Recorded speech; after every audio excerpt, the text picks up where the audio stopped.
Leaders in the House and Senate agreed to a deal to avoid a government shutdown on Monday.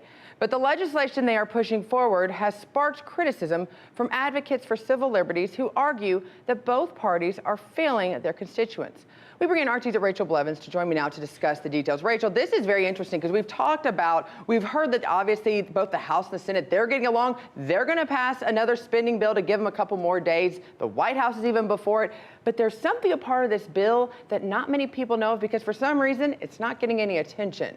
That's absolutely right, Scottie. And, you know, we're seeing Democrats and Republicans finally coming together to pass this continuing resolution that will keep the government open until December 20th and that will avoid a government shutdown on Thursday if a deal is not finalized. And that may seem like a miracle in some cases because we constantly see members of Congress going back and forth and arguing over border wall funding and impeachment. But there is one major provision that is hidden inside this bill that everyone seems to agree on. And Republican Congressman Thomas Massie actually pointed this out on Twitter, and he wrote, quote, "Today, while everyone is distracted by impeachment drama, Congress will extend warrantless data collection provisions of the PATRIOT Act by hiding this language on page 25 of the continuing resolution that temporarily funds the government." Now, he also said that Democrats are even suspending their chamber rule that requires the text of a bill to be public for 72 hours before a vote is taken, just so that they can get this deal passed. Well, it's interesting that they're doing this. And like I said, I think a lot of Republicans would be like, let's shut down the government on Thursday with everything going on up there.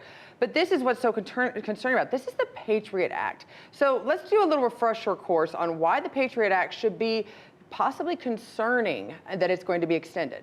Absolutely. Now, this is a bill that was originally passed 1 month after 9/11 at a very crucial time for the country. And at the time, it was branded as this legislation that would help to enhance national security by letting the government go after terrorist suspects in other countries.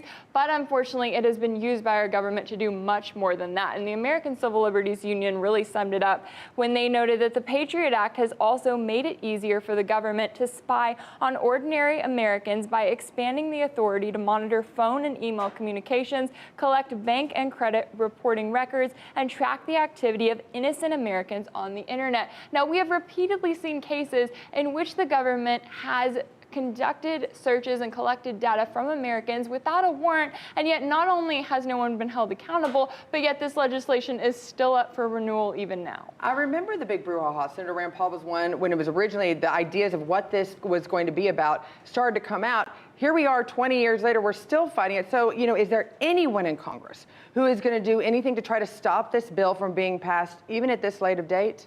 Well, like you said, the majority of members in Congress just aren't talking about this because it's not nearly as exciting as talking about impeachment. But it is very exciting to everyday Americans. This is exactly what we're concerned with, is government listening in to just you and I. Exactly. And so independent Congressman Justin Amash spoke out, and he said that he has tried to do something to stop this. He also took to Twitter where he wrote, quote, "I introduced an amendment to strip the PATRIOT Act extension from the spending bill. It has no business being in there. Just like GOP leaders, Dem leaders ruled my amendment out of order. Neither party protects your rights, even though securing rights is why government exists." And he makes a really good point there, especially at a time when it seems like Democrats and Republicans are just at odds, yet they continue to come together on this extremely controversial legislation that has been accused of being both unconstitutional and that lacks the accountability needed when it is abused. Which you have to wonder, is it on purpose on their part or just their ignorance and they just want to get things done and get focused more?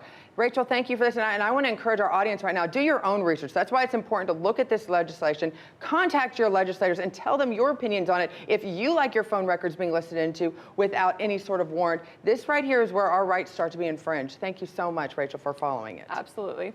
It's hard to clear through the debris and get right down to the nitty-gritty that is real news. New details are coming to light in the case of Jeffrey Epstein as more spread between the 2-year Treasury yield and the 10-year Treasury yield. Several hundred students are staging a sit-in. The Amazon rainforest, and the blame game is underway.